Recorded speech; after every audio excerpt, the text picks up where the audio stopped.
ጁሊያን አልቫሬዝ ወደ የትኛው ክለብ ሊያቀና ይችላል? አርሰናል፣ ቼልሲ ወይስ ባርሰሎና?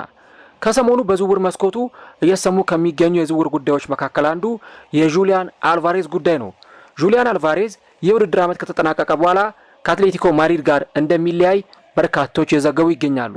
እናም ይህንን ተከትሎ በርካታ ክለቦች ይህንን ተጫዋች ለማስፈረም አይናቸውን ጥለውበታል። በተለይም ደግሞ ትላልቆቹ ክለቦች ባርሰሎና፣ አርሰናልና ቼልሲ የተጫዋቹ ፈላጊዎች መሆናቸው በስፋት እየተዘገበ ይገኛል። ተጫዋቹ ከአትሌቲኮ ማድሪድ ለቆ የሚወጣው ለምንድን ነው? ይህንን ክለብስ የሚለቅ ከሆነ የትኛው ክለብ ይህንን ተጫዋች ሊያስፈርመው ይችላል? ተጫዋቹን ለማስፈረም ከፍተኛ እድል ያለው የትኛው ክለብ ነው? እነዚህንና ሌሎች ጉዳዮችን እስከ ቪዲዮ መጨረሻ ድረስ ከኛ ጋር አብራችሁ ከቆያችሁ የምንነግራችሁ ይሆናል። ሰላም ጤና ይስጥልን። የተወደዳችሁና የተከበራችሁ ውድ ቻናላችን ተከታታዮች እንዴት ናችሁልን? እግዚአብሔር ይመስገን እኔ በጣም ደህና ነኝ። የምትገኙት አራዳ ሜዳ ኦፊሻል ዩቲዩብ ገጻችን ላይ ነው። ዘንድሮ እግዚአብሔር ቢፈቅድ 100,000 ሰብስክራይበር የመግባት እቅድ ይዘን እየሰራ እንገኛለን። ይህንም ከፈጣሪ ቀጥሎ እናንተን ይዘን እናሳካዋለን ብለን ተስፋ እናደርጋለን። እናም ይህንን ቻናል የምትከታተሉ አድማጭ ተመልካቾቻችን ቻናሉን ሰብስክራይብ በማድረግና የደወል ምልክቷን በመጫን የቻናላችን ቤተሰቦች እንድትሆኑ የአክብሮት ግብዣችን ነው። ይህ ቪዲዮ ደግሞ የእናንተን በብዛት ላይክ ማድረግ ይፈልጋል። ዩቲዩብ ፕሮግራሙን ሌሎች የእግር ኳስ ተመልካቾችና ለአዳዲስ ሰብስክራይበሮች ለማድረስ ፕሮግራሙንም ደግሞ ቫይራል እንዲወጣ ለማድረግ የእናንተን በብዛት ላይክ ማድረግ ይፈልጋል። እናም የፕሮግራም ቢያንስ በትንሹ 300 ላይክ እንዲኖረው እንፈልጋለን። ለእናንተ የ3 ሰከንድ ስራ ነው። ሁላችሁም ፕሮግራሙን ላይክ በማድረግ መጀመራችሁን አስታውሱ። የአራዳ ሜዳ ኮሜንታተር ተስፋወርቅ ሉልሰገድ አብሬያችሁ ቆይታ አድርጋለሁ። ፈጣሪ ፈቅዶ በዚህኛው ፕሮግራማችን ላይ ዳግም ከእናንተ ጋር ተገናኝተናል። የጁሊያን አልቫሬዝን የዝውውር ጉዳይ በዚህኛው ፕሮግራማችን ክፍል የምንመለከተው ይሆናል። እንግዲህ ይህ ተጫዋች በተለይም ደግሞ ከማንቸስተር ሲቲ አትሌቲኮ ማድሪድን ከተቀላቀለ በኋላ በቡድኑ አይነክ ከሚባሉ በጣም ትልልቅ አቅም ካላቸው ተጫዋቾች መካከል አንዱ ሆኖ እየተመለከትነው እንገኛለን። ጎሎችን ያስቆጥራል። የግብ ተሳትፎዎች ላይ በከፍተኛ ሁኔታ የሚንቀሳቀስ ተጫዋች ነው። ለግብ የሆኑ ኳሶችን አሲስት ያደርጋል እና በአጠቃላይ ለአትሌቲኮ ማድሪድ አሁን ላለበት ጉዞ ከፍተኛ የሆነ አስተዋጽኦ እያደረገ የሚገኝ ተጫዋች መሆኑን በዚሁ አጋጣሚ ማንሳት ያስፈልጋል። ነገር ግን ደግሞ ትልቁ ነገር የሚሆነው አትሌቲኮ ማድሪድ ዋንጫ የሚያሸንፍ ክለብ አለመሆኑ፣ ይሄ ዋንጫ የሚያሸንፍ ክለብ አለመሆኑ ብዬ ስል ምናልባት ለዋንጫ የሚያስችል ዋንጫ ለማሸነፍ የሚያስችል ስኳድ ያለው ትልልቅ ተጫዋቾች አሉት። ስፔን ላ ሊጋን ማሸነፍ ይችላል ወይ ደግሞ እንደ ኮፓ ዴል ሬ አይነት እንደ ቻምፒየንስ ሊግ አይነት ሌሎች ዋንጫዎችን ማሸነፍ የሚያስችል ቁመና ላይ ይገኛል። ይሄ ግን ልክ እንደ ባርሰሎና ወይ ደግሞ እንደ ሪያል ማድሪድ በየአመቱ ዋንጫዎችን ያሸንፋል ብላችሁ እርግጠኛ የምትሆኑበት ቡድን አይደለም እና ትልልቅ ተጫዋቾችን ቢይዝ ራሱ እነዛ ተጫዋቾች ከዚህ ክለብ ለቀው ሊወጡ የሚችሉባቸው ድሎች አሉ። አሁንም በቻምፒየንስ ሊጉ ራሱ ገና 13 ነጥቦችን አስመዝግቦ 12ኛ ደረጃ ላይ ነው የተቀመጠውና ገና ፕሌይኦፉን ለማለፍ ራሱ እንደገና ደግሞ የፕሌይኦፍ ወይም ደግሞ የጥሎ ማለፍ ጨዋታ ማድረግ ይጠበቅበታል። ስለዚህ አትሌቲኮ ማድሪድን ስናነሳ በእንዲህ አይነት መንገድ ነው ይህንን ቡድን ልናነሳ የምንችለው ማለት ነው። ይህንን ጉዳይ እናነሳለን። ነገር ግን ተጫዋቹ ከአትሌቲኮ ማድሪድ ጋር ይለያያል የሚለውን ዜና በስፋት እየሰማን ነው የምንገኘው።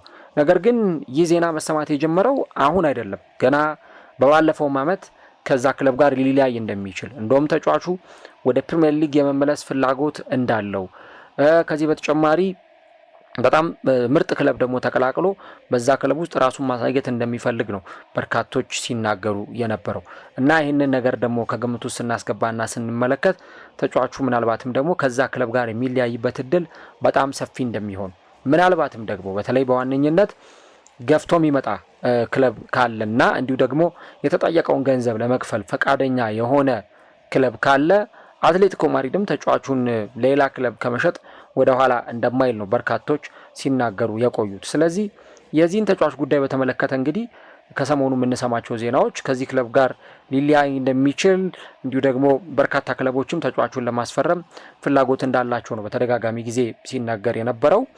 አንዱ ይህን ተጫዋች ለማስፈረም ከፍተኛ ፍላጎት ያሳየው የተባለው የሰሜን ለንደኑ ክለብ አርሰናል ነው። አርሰናል በባለፈው ዓመት ይህንን ተጫዋች ለማስፈረም ፍላጎት ነበረው። እንደውም የአልቫሬዝ እና የአርሰናል ስም በስፋት ተያይዞ ሲነሳ እንደነበረ የተለያዩ ወቅቶች ላይ እናስታውሳለን። አሁን ደግሞ አርሰናል በሚቀጥለው ክረምት ማለትም ደግሞ የውድድር ዓመት ከተጠናቀቀ በኋላ ስኳዱን የበለጠ ሪሼፕ ማድረግ ማጠናከር፣ ጥሩ የፊት መስመር ተጫዋች የማምጣት ፍላጎት አለው። ለዛ ደግሞ ከሚረዱ ተጫዋቾች መካከል አንዱ ጁሊያን አልቫሬዝ መሆኑ ነው እየተገለጸ የሚገኘው።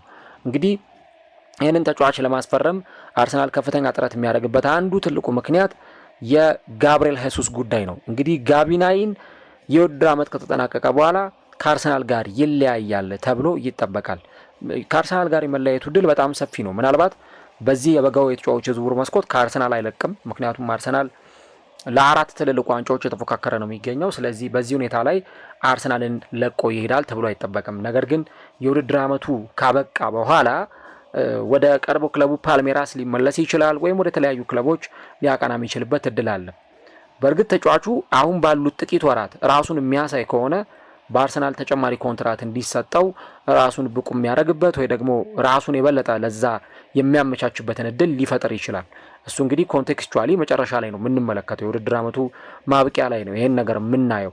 ነገር ግን እንደዛም ሆኖ አርሰናል ደግሞ ከጋብሪኤል ጋር መለያየቱ የማይቀር ከሆነ ይህንን ቨርሳታይል የሆነ ተጫዋች ለአርሰናል አጫዋት በጣም የሚሆን ነው ይላሉ ብዙዎች ሲናገሩ። ምክንያቱም እንደምታውቁት በመስመሮች ላይ መጫወት ይችላል። አስፈላጊ ሲሆን ደግሞ በሐሰተኛ 9 ቁጥር ወይም ደግሞ በፌክ ነምበር 9 ተጫዋቹ መጫወት ይችላል። ተጫዋቹ በማንቸስተር ሲቲ በሚጫወትበት ጊዜ በተለይ ኤርሊንግ ሃላንድ ባልነበረባቸው ኢቨን ኤርሊንግ ሃላንድ ጎል እምቢ ባሉት ጨዋታዎች ላይ ሁሉ ተቀይሮ እየገባ ወይ ደግሞ በቋሚነት የጀመረ ጎሎች ሲያስቆጥር እንደነበረም ጭምር ይታወቃል። እና እንደውም ከሪያል ማድሪድ ጋር በቻምፒየንስ ሊግ ግማሽ ፍጻሜ ተጫውተው የሶስትዮሽ ዋንጫ ባሸነፉበት የውድድር ዓመት ሪያል ማድሪድን ሲያሸንፉ ሁሊያን አልቫሬዝ ሪያል ማድሪድ ላይ ሁሉ ጎል ሲያስቆጥር እንደነበረ ይታወሳል። እና እንግዲህ እስካሁን ድረስ አትሌቲኮ ማድሪድ ተጫዋቹን በትክክል በቃ መልቀቅ ይፈልጋል፣ እርግጠኛ ሆኖ መልቀቅ ይፈልጋል።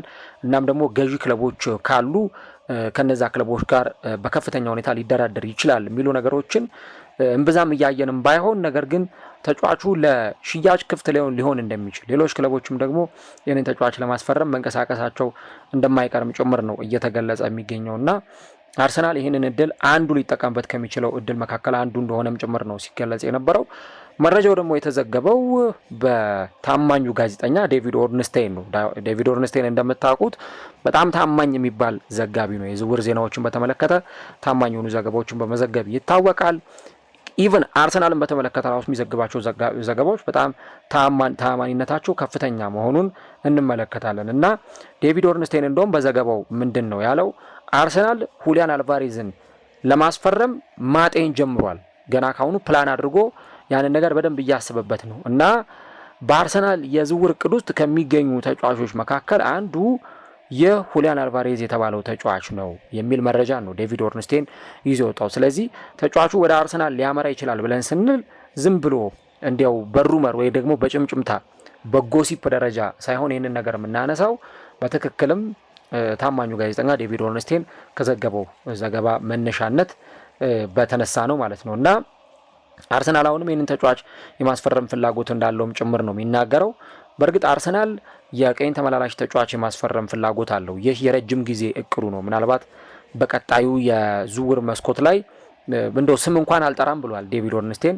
ስም ሜንሽን ማድረግ አልችልም፣ ምክንያቱም አላውቅም ማንን ማስፈረም እንደሚፈልጉ፣ ግን የቀኝ መስመር ቦታ ላይ ተጫዋች ማስፈረም ፍላጎት አላቸው ብሏል። ከዚህ በተጨማሪ ግን የፊት መስመር ተጫዋችና የቀኝ ተመላላሽ ተጫዋች የማስፈረም እንዲሁ ደግሞ የሴንትራል ሚድፊልደር ተጫዋች ለማስፈረም ልክ ይሄ ኖርጋርድን እንዳስፈረሙበት ጊዜ ሁሉ አሁንም ሌላ የማልሜዳ ተጫዋች የማስፈረም ፍላጎት እንዳላቸውም የተናገረው ከስካይ ስፖርት የትራንስፈር ሾው ጋር በነበረው ቆይታ የተናገረው። እና እነዚህ ነገሮች ስንመለከት አርሰናል ተጫዋቹ ሊያስፈርም የሚችልበት እድል አለ። ከዚህ በተጨማሪ ደግሞ በክለቡ ማጥቃት ላይ ብዙ ነገሮችን ሊጨምር የሚችል ተጫዋች መሆኑን ተከትሎ አርሰናል ይህንን ተጫዋች የሚያገኝበት እድል ሰፊ መሆኑን ጭምር ነው የተገለጸ የሚገኘው። በእርግጥ ለአትሌቲኮ ማድሪድ ያ ሁሉ ፈላጊ ክለብ አለ ተብሎ መነገሩ ራሱ የሆኑ የሚረብሹ አይነት ስሜትን ሊፈጥር ይችላል። ነገር ግን ደግሞ እንደዛም ቢሆን አርሰናል ተጫዋቹን ለማስፈረም ፍላጎት ያሳየ ክለብ መሆኑን በዚህ እንገነዘባለን። ሌላኛው ግን ይህንን ተጫዋች ለማስፈረም ደግሞ ከፍተኛ ፍላጎት አሳይቷል እየተባለ የሚገኘው ቼልሲ ነው። ቼልሲም ቢሆን የፊት መስመር ተጫዋች ወደ ክለቡ ማምጣት ይፈልጋል። ያንን ክለብ በደንብ በፊት መስመር ላይ ማሳደግ የሚችል ተጫዋች ማምጣት ይፈልጋሉና እንግዲህ ቼልሲም ይሄንን ተጫዋች ለማስፈረም ይፎካከራሉ ተብሎ ከሚጠበቁ ክለቦች መካከል አንዱ እንደሆነም ጭምር ነው የተገለጸው። ሌላኛው የዛው የስፔኑ ክለብ ባርሰሎና ይሄንን ተጫዋች አርጀንቲናዊውን ጁሊያን አልቫሬዝን ለማስፈረም ከፍተኛ ፍላጎት አለው ነው የተባለው። እንደውም ማቴዮ ሞሬቶ የተባለው ታዋቂ ጋዜጠኛ ይህንን ዝውውር በተመለከተ አንድ ነገር ተናግሮ ነበር እና በተለይም ደግሞ ባርሰሎናዎች ዘ ብሉ ግራናስ ይሄ ተጫዋች ለባርሰሎና ቀጣዩ ፕሮጀክት ይሆናል የሚል እምነት እንዳላቸው እና ከዚህም በተጨማሪ ተጫዋቹን ለማስፈረም ከፍተኛ እቅድ እንዳላቸውም ጭምር ነው ይህ ጋዜጠኛ የተናገረው ማለት ነው። ከዚህ ጋዜጠኛ ውጭ ደግሞ ፋብሪዚዮ ሮማኖ በዘገባው ላይ ምን ሲል ዘግቧል? በተለይ የፓሪስ ሰን ዠርማው የፊት መስመር ተጫዋች ጎንካሎ ራሞስን ለማስፈረም አትሌቲኮ ማድሪድ በጣም በቅርብ ርቀት ሆኖ እየተከታተለው እንደሚገኝም ጭምር እነዚህ ዘገባዎች ያሳያሉ ማለት ነው። ስለዚህ ነገሮቹ በአንድም በሌላ መንገድ የተያያዙ ሊሆኑ ይችላሉ እና ተጫዋቹ ከአትሌቲኮ ማድሪድ ጋር የሚለያይበት እድል በጣም ሰፊ መሆኑ፣ ሌሎች ክለቦችም ደግሞ ገፍቶ የመምጣታቸው ነገር ብዙም የማያጠያይቅ መሆኑን ነው እየተመለከትን የምንገኘው። አሁን አርሰናል የፊት መስመሩን በደንብ ማጠናከር ይፈልጋል። ሌሎች ተጫዋቾችም በባለፈውም ክረምት እኮ ስንሰማ እንደነበረው ከነ ሮድሪጎ ጎዬሽ እንዲሁ ደግሞ ከሌሎች ተጫዋቾች አሁን ደግሞ በዚህኛው ክረምት ከነ ከናን የልዲዝ ጋር አርሰናል ስሙ ተያይዞ ሲነሳ ነበረ። ስለዚህ ይህም ተጫዋች በፊት መስመር እቅዳቸው ውስጥ መካተቱን ስንሰማ ቆይተናል። አንዱ በጣም ትልቅ የሚባለው ነገር ደግሞ የአርሰናልን የፊት መስመር ለቆ የሚወጡ ተጫዋቾች ሊኖሩ ስለሚችሉ በነዛ ምትክ የሆኑ ተጫዋቾችን ማስፈረም አንደኛው የሚጠበቀው ወይም ደግሞ አንደኛው የሚፈለገው ነገር መሆኑን እናነሳለን ማለት ነው። እንግዲህ ጁሊያን አልቫሬዝ ወደ አርሰናል ከመጣ በኋላ ምን አይነት ቦታ ሊኖረው ይችላል? እሱን አብረን የምንመለከተው ጉዳይ ይሆናል። ግን ቅድም ያነሳነው ነገር ደግሞ በደንብ ሊሰመርበት የሚገባ ጉዳይ ነው። ምክንያቱም ቀደም ሲል እንደተናገርኩት ጋብሪኤል ሄሱስ ከአርሰናል ለቆ የሚወጣበት እድል አለ። ሊያንድሮ ትሮሳርድ ምናልባት አላውቅም እንግዲህ አርሰናል ኮንትራቱን ካልጨመረለት በስተቀረ በዚህ ክለብ ከዘንድሮ የውድድር ዓመት በኋላ ላይቆይ የሚችልበት እድል ሰፊ ነው። ማርቲኔሊ ራሱ ይህንን ዓመት በአርሰናል የሚያሳየው ውጤት ፐርፎርማንስ ከታየ በኋላ ነው በአርሰናል ይቆያል ወይስ አይቆይም፣ ከአርሰናል ጋር ይለያያል ወይስ ደግሞ በአርሰናል ይቆያል የሚለው ነገር የሚረጋገጠው ይህ የውድድር ዓመት ወይም ሲዝን ካበቃና ከተጠናቀቀ በኋላ ነው። ስለዚህ አንዱ በጣም ትልቁ የምናየው ነገር አርሰናል የፊት መስመር ተጫዋች ማስፈረሙ አይቀርም። ፊት መስመር ብለን ስንል ግዴታ እንደ ቪክተር ዮኬሬስ 9 ቁጥር ቦታ ላይ የሚጫወት ተጫዋች ላይሆን ይችላል። ይሄ ቀጥታ ጎል ፖቸር የምትሉት አይነት ተጫዋች ላይሆን ይችላል። ግን ጎል ፖቸርም ባይሆን የመስመር አጥቂ ሊሆን ይችላል፣ በቨርሲቲሊቲ ረገድ የሚጫወት ተጫዋች ሊሆን ይችላል እና እንዲህ አይነቶቹን ዝውውሮች ለማድረግ ነው አርሰናል ከፍተኛ ጥረት የሚያደርገው። አሁን ደግሞ እንደምታውቁት እንግዲህ የቡድኑ ሌላኛው ታዳጊ ተጫዋች ኤታን ዋኔሪ ወደ ኦሊምፒክ ደ ማርሴይ አቅንቷል እና እንደውም እሱም ሲናገር ነበረ ሳሊባ በጣም ጥሩ ክለብ መሆኑን ነግሮኛል፣ በዓለማችን ከሚገኙ ምርጥ ክለቦች መካከል አንዱ መሆኑን ነግሮኛል። ሮቤርቶ ዲዘርቢ በዓለማችን ላይ ከሚገኙ ምርጥ አሰልጣኞች መካከል አንዱ ነው ብሎ ሁሉ ሲናገር ነበር። ስለዚህ እንዲህ አይነት ተጫዋቾች በውሰት የሄዱበት እንዲሁ ደግሞ የአንዳንድ ተጫዋቾች የመልቀቅና ያለመልቀቅ ጉዳይ ገና ያልተረጋገጠበት ሁኔታ ስለሆነ የአርሰናል በክረምቱ የዝውውር መስኮት የመስመር አጥቂ ወይም ደግሞ ቨርሳታይል የሆነ ፊት መስመር ተጫዋች የማስፈረሙ ነገር ብዙ የሚቀር አይነት አይደለም። የትኛውን ተጫዋች ነው የሚያስፈርመው የሚለው ጉዳይ አጠያቂ ካልሆነ በስተቀር ባርሰሎናም ግን እንግዲህ ማርከስ ራሽፈርድን በውሰቱን ያመጣው ራፊኒያ በዚህ ቡድን ጥሩ እንቅስቃሴ በጣም የሚያስገርም ውጤታማነትን እያሳየ ይገኛል። ግን ሌሎች ተጫዋቾችንም ማምጣት ይፈልጋሉና እንግዲህ ከፍተኛ ጥረት ነው የሚያደርጉት። ተጫዋቹ ከማንቸስተር ሲቲ ከወጣ በኋላ አትሌቲኮ ማድሪድም በጣም በብዙ ጠቅሟል ማለት ይቻላል። በተለይ ከአንቷን ግሪዝማን ጋር እንዲሁ ደግሞ ከፊት መስመሩ ግዙፍ አጥቂ ከሶሮልዥ ጋር በጣም የሚገርም ጥምረት እንደነበራቸውም ጭምር ይታወሳል እና አሁን ግን ለዚህ ቡድን ደግሞ ምናልባት ሌላ የፊት መስመር ተጫዋች ምትክ አድርገው አትሌቲዎች ሊያስፈርሙ ይችላሉ። ወደ ዋንዳ ሜትሮፖሊታኖ የሚያመጡት ተጫዋች ሊኖር ይችላል። አርሰናል በዚህ በጋ ተጫዋች የማስፈረሙ እድል እንደኔ በተለይ ይሄ ትልልቅ ፕሮፋይል የሚባሉ ተጫዋቾችን ያስፈርማል ብዬ አልጠበቅም፣ ምናልባት አዲስ ነገር ካልተፈጠረ በስተቀር። አሁን ባለው ስኳድ ነው አርሰናል ሊቀጥል የሚችለው። ነገር ግን ከክረምቱ የዝውውር መስኮት ጋር ተያይዞ ደግሞ አርሰናል ተጫዋች የማስፈረም ከፍተኛ ፍላጎት አለው ማለት ነው። እንግዲህ አርሰናል፣ ባርሰሎና፣ ቼልሲ ሌሎች ክለቦችም ይፎካከሩበታል ተብሎ የሚጠበቀው ተጫዋች በመጪው ክረምት አትሌቲኮ ማድሪድን የሚለቅ ከሆነ አብረን እንመለከተዋለን። ስለዚህ ጉዳይ ምን ትላላችሁ? የትኛውስ ክለብ ተጫዋቹን ያስፈርመዋል? አርሰናል ወይስ ባርሴሎና ወይስ ደግሞ ቼልሲ ይህን ተጫዋች ሊያስፈርሙት ይችላሉ? ኮሜንት ላይ የገባችሁ ሀሳቦቻችሁን ጻፉልን።